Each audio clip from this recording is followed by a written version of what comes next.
جب میں اور آپ اللہ کے دین کی سربلندی کے لیے، اللہ کے دین کے دفاع کے لیے، دین کے دشمنوں کا ناطقہ بند کرنے کے لیے جب بیٹو ہم کوشش کریں گے، کیا اللہ ہمیں بڑا انسان نہیں بنائے گا؟ بنائے گا انشاءاللہ، ضرور بنائے گا۔ میں نے ابن حجر اسقلانی رحمہ اللہ کا نام لیا، یہ وہ عظیم بچہ تھا، ان کی عمر 12 سال تھی۔ 12 سال کی عمر میں ان کو اللہ تعالیٰ نے بیت اللہ میں نماز تراویح پڑھانے کا موقع دے دیا تھا۔ امام نووی رحمہ اللہ کا نام آپ نے سنا ہے، جنہوں نے شرح سے مسلم لکھی اور کئی کتابیں لکھی، ریاض الصالحین لکھی وغیرہ وغیرہ۔ یہ بھی بچے تھے، اللہ تعالیٰ نے ان کے ذہن میں یہ بات بٹھا دی تھی کہ میں نے بڑا انسان کیسے بننا ہے۔ ان کو کلاس میں بچے تنگ کرتے تھے، محلے والے گلی والے بچے مارتے تھے، یہ روتے تھے، ساتھ اللہ سے دعائیں کرتے تھے، اللہ مجھے دین کے علم دے دے۔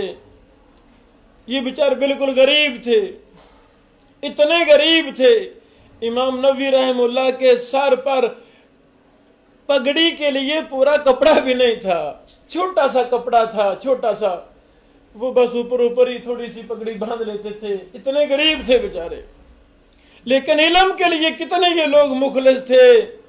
اللہ تعالیٰ نے ان لوگوں سے بڑا دین کا کام لیا۔ 1000 سال پہلے، 800-900 سال پہلے یہ لوگ گزرے، فوت ہو گئے، لیکن آج بھی وہ تابندہ اور جاوید ہیں، جیسے ہمارے سامنے بیٹھے ہیں۔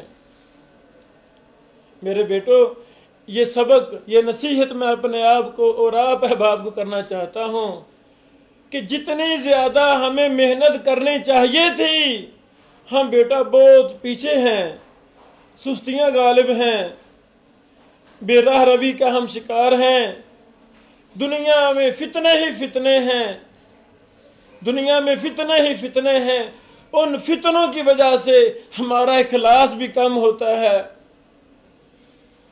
کوئی میرا بیٹا اپنا ٹارگٹ بنا لے کہ میں نے امام بخاری رحمہ اللہ جیسا انسان بننا ہے،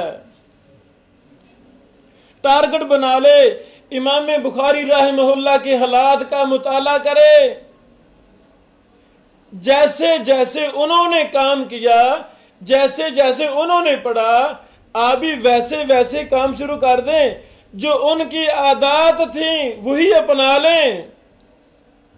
علم کے حریص تھے، تہجد کے حریص تھے، چاشت اشراق کے حریص تھے، صدقہ کے حریص تھے، غیبت کو حرام سمجھتے تھے، حلال کو فرض سمجھتے تھے، دن رات اوڑھنا بچھونا علم تھا، پڑھ رہے تھے، کتابیں لکھ رہے تھے، حدیث پر کتابیں لکھیں، چھوٹی چھوٹی کتابیں لکھیں، بڑی بڑی کتابیں لکھیں، رجال پر کتابیں لکھیں۔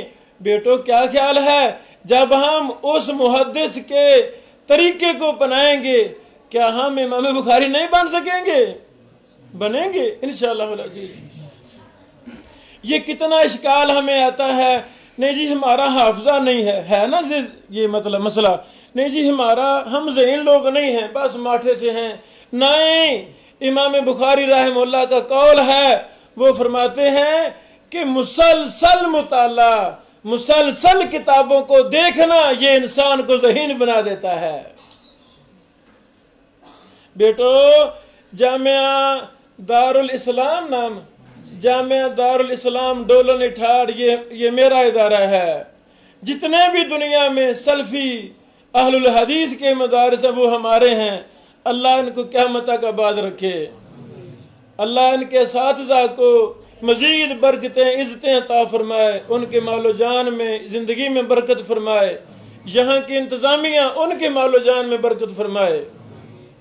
میرے بیٹو، ہمیں آگے نکلنا ہے، بہت زیادہ فتنے ہیں، بڑے زیادہ فسادات ہیں، ہم نے پیچھے نہیں رہنا، بلکہ ہمارے ٹارگٹ بہت اونچے ہونے چاہیے۔ جن لوگوں نے صحیح بخاری کی شروحات لکھی ہیں وہ بھی ہم جیسے ہی تھے، ان کی 2 آنکھیں تھی، 2 کان تھے، 1 زبان تھی، 2 ہاتھ تھے، ان کا ایک دل تھا کہ 2 دل تھے؟ ایک دل تھا۔ وہ ہم جیسے تھے.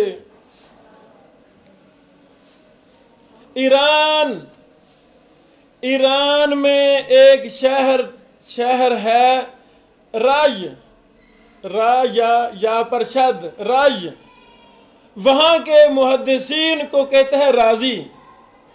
امام ابو زرع رازی، امام ابو حاتم رازی، امام ابن ابی حاتم رازی اور بھی کئی ایک محدثین اسی شہر میں گزرے.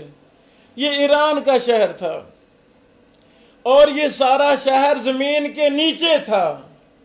اب تو بحر بھی ہے، اب تو اور بہت بڑا شہر بن گیا، لیکن پہلے شروع میں زمین کے نیچے تھا. خلیفہ ہارون الرشید کا نام سنا ہم نے، یہ بھی اسی شہر میں پیدا ہوئے، اسی شہر کے تھے. میرے بیٹو، رازی کے نام سے نسبت سے بے شمار محدثین ہیں، بے شمار شعراء وغیرہ وغیرہ. آپ کا کیا خیال ہے؟ آج میں ڈولن ٹھار میں بیٹھ کر ایران کے اس عظیم شہر کا ذکر کر رہا ہوں جہاں بڑے زیادہ محدثین نے کام کیا. آپ کا بیٹا کیا خیال ہے؟ اگر وہ محنت نہ کرتے، ان کے بڑے عزائم نہ ہوتے، کیا ہم ان کا ذکر خیر کرتے؟ نہیں کرتے. یہ ہمارا سارا بارڈر ایریا انڈیا ایریا ہے. میں کہتا ہوں کوئی طالب علم، کوئی حدیث سے محبت کرنے والا یہ دریائے ساتلج کراس کر جائے، آگے گٹی کا ایریا ہے نا، گٹی وغیرہ پتہ نہیں کیا کہتے ہیں، وہاں جا کر کسی غار میں بیٹھ جائے، اللہ کے لیے وہ مخلص ہو، محنت کرنے والا ہو، اللہ کی قسم اس کی وہ بستی بھی طریق کا حصہ بن جائے گی. ایسے نا، یہی جن کا میں نے نام لیا رازی محدثین، ان کی بیٹا جو سب سے بڑی خدمات ہیں وہ ہیں جرح و تعدیل کے فن میں. ہم پڑھتے نا حدیث، متن حدیث ہوتا ہے قال رسول اللہ صلی اللہ علیہ وسلم، اس سے پہلے کیا ہے؟ سند ہے. حدثنا اخبرنا عن فلان فلان فلان، یہ ساری سند ہے. اس سند کو حل کرنے کا علم ہے جسے کہتے ہیں جرح و تعدیل. اس کا نام ہے تحقیق، ایک ایک راوی کو پہچاننا. یہ راوی کس درجے کا ہے؟ بیٹو یاد رکھیں، سکہ راوی تھوڑے ہیں، ضعیف راوی زیادہ ہیں. صحیح احادیث تھوڑی ہیں، ضعیف روایات، جھوٹی روایات زیادہ ہیں. لاکھوں کی تعداد میں ضعیف اور جھوٹی روایات ہیں اور احادیث صحیحہ تو ہزاروں کی تعداد میں ہیں.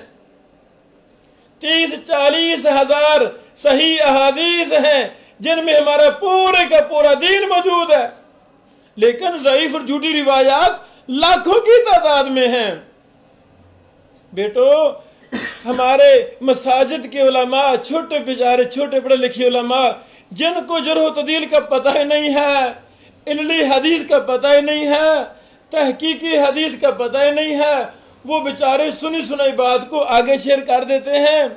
خطبات میں بات پڑھی، آگے بیان کر دی، پتہ ہی نہیں یہ بات صحیح ہے کہ ضعیف ہے، اس کو پتہ نہیں بیچارے کو. تو ہمارے معاشرے میں بڑے زیادہ کام کرنے کی ضرورت ہے. ایک یہ بھی ضرورت ہے کہ ہمارے علماء مستند عالم دین ہوں. جیسے ان کو متن حدیث کا اعراب آتا ہے، ترکیب آتی ہے، سیغے آتے ہیں، ایسے آتا ہے نا، سیغے سوگے استاد حل کرواتے ہیں، مشقیں کرواتے ہیں، سارا کچھ آتا ہے، لیکن سند پر بات کرنا وہ آتی نہیں ہے. عین نون ان زہری ان ابن عیینہ، ان کتنا استعمال ہوتا ہے بیٹو. ان کے محدثین نے اصول وضع کیے ہیں، اصول بنائے ہیں. ضعیف راوی اس کے طبقات ہیں، تفصیلات ہیں. مدلس راوی کے طبقات ہیں، اصول ہیں. یعنی 300-400 کتاب محدثین نے راویوں کے فن کو سمجھنے کے لیے لکھی ہے. بڑی بڑی کتابیں لکھی ہیں اس فن کو سمجھنے کے لیے. آپ کا کیا خیال ہے جب آپ کو ترجمہ کرنا آتا ہے، متن آتا ہے، لیکن سند کو حل کرنا نہیں آتا، حدیث کا حکم نہیں آپ کو آتا، تو بیٹا ہم عالم کہنے کے اہل نہیں ہیں. محدثین اس لیے یہ قانون بنا دیا جس کو متن حدیث آتا ہے سند پر بحث کرنا نہیں آتی، علل کا علم نہیں آتا، جرح و تعدیل کا علم نہیں آتا، روات کا علم نہیں آتا، اسماء و رجال نہیں آتا، اس کے پاس آدھا علم ہے، مکمل علم نہیں ہے۔ امام بخاری لے لیں، انہوں نے صحیح بخاری لکھی، الادب المفرد لکھی، تو 7 راویوں پر بھی کتابیں لکھی، رجال پر کتابیں لکھی، التاریخ الکبیر لکھی، التاریخ الاوسط لکھی، الضعفاء لکھی، اور بھی کی کتابیں لکھی۔ کہنے کا مقصد یہ ہے بیٹو، اس دور میں ہمارے احناف بھائی ہیں، ان کے پاس یہ علم نہیں ہے جرح و تعدیل کا، ان کو پتہ ہی نہیں ہے۔ ہدایہ پڑھتے ہیں، قدوری وغیرہ پڑھتے ہیں، جھوٹی روایتیں، لکھا ہے قال رسول اللہ، جھوٹی روایت ہے، لا اصل لہ روایت ہے، پتہ ہی نہیں ہے اس کا سند کہاں، والا کا کچھ بھی نہیں ہے، کسی شیطان نے بات کہہ دی ہے وہ، لیکن ان کی کتابوں میں لکھا ہے قال رسول اللہ صلی اللہ علیہ وسلم۔ ایسے ہے نا، یہ ایک بہت بڑا فتنہ ہے موجودہ دور کا۔ علماء خطبہ بس سنی سنائی بات کو زبان پر لے آتے ہیں، ہماری پبلک میں ہزاروں حدیثیں بے بنیاد ہیں جو دن رات رسول اللہ صلی اللہ علیہ وسلم کی طرف منسوب کی جا رہی ہیں۔ مجھے بتائیں ان کا کس نے دفاع کرنا ہے، کس نے کرنا ہے؟ یہ جو ریڈی پر آلو چنے بیچتا ہے وہ کرے گا دفاع؟ درزی کرے گا؟ کون کرے گا؟ سکول کا ماسٹر کرے گا؟ کون کرے گا دفاع؟ عمران خان کرے گا؟ نہیں، وہ ہم ہیں، وہ ہم ہیں، انبیاء کے وارث ہم ہیں۔ العلماء ورثۃ الانبیاء۔ ایک چپا زمین پر کوئی نجائز قبضہ کر لے، ہم گولیاں چلانا شروع کر دیتے ہیں، پر پنچایتیں بنا لیتے ہیں۔ بیٹو کیا ہو گیا؟ شیعہ نے سارا سسٹم ہی تباہ کر دیا، اپنی حدیث کی کتابیں ہی نہیں بنا لی، سارا کام ہی خراب کر دیا انہوں نے، اپنا نیا دین ایجاد کر لیا۔ ہمارے احناف بھائی کے پاس یہ جرح و تعدیل کے علم ہے ہی نہیں، بیچاروں کے پاس ہے ہی نہیں، ان کا سارا دین اور ہے، اذان بھی اور ہے، نماز بھی اور ہے، جنازہ بھی اور ہے، ہر چیز اور ہے، آگے تفصیل ہے۔ وجہ کیا؟ وہ جھوٹی روایتیں ان کا دین بن گیا، ضعیف روایتیں انہوں نے دین میں داخل کر لیں۔ بیٹو یہ فنون ہمارے مدارس میں چھوڑے جا چکے ہیں، یہ جرح و تعدیل کا فن، علل کا فن، تحقیق حدیث کا، تصنیف کا کام یہ چھوڑ دیا گیا ہے۔ اللہ تعالیٰ نے جو ہمیں سمجھ دی ہے، ہمارا یہ مشغلہ ہے حدیث کے فنون کو عام کرنا۔ میں آپ بیٹوں سے ملنا چاہتا تھا اور یہ پیغام بھی لے کر آیا ہوں کہ پہلے میں جامعہ رحمانیہ لاہور میں یہ جرح و تعدیل کے دورے کرواتا تھا رمضان میں، تو پھر مجھے بڑے اساتذہ نے کہا بیٹا آپ قصور اپنے ادارہ میں یہ شروع کروائیں۔ اس سال سے انشاءاللہ العزیز 25 شعبان سے 25 رمضان تک یہی جرح و تعدیل فن کیا ہے، اس کے اصول کیا ہیں، راوی پر کیسے بحث کرنی ہے، علل کیا ہے، علل حدیث کے نام سے میں دورہ کروا رہا ہوں انشاءاللہ العزیز۔ تو جو میرے بیٹے رمضان میں فارغ ہوں وہ ضرور 1 مہینہ کے لیے ہمارے پاس تشریف لائیں، شاید کچھ نہ کچھ آپ کو ایک نیا فن، وہ فن بھی حدیث کے متعلق ہے، یعنی آدھا فن ہم نے متن حدیث کو سمجھ لیا، وہ دوسرا فن ہے سند پر بحث کرنے کے طریقے ہیں، آپ محدث اور محقق کیسے بنیں گے، یہ پیغام بھی میں دینا چاہتا تھا۔ اللہ رب العالمین سے دعا ہے اللہ تعالی ہم سب کو بہت زیادہ اس فن میں محنت کرنے کی توفیق عطا فرمائے۔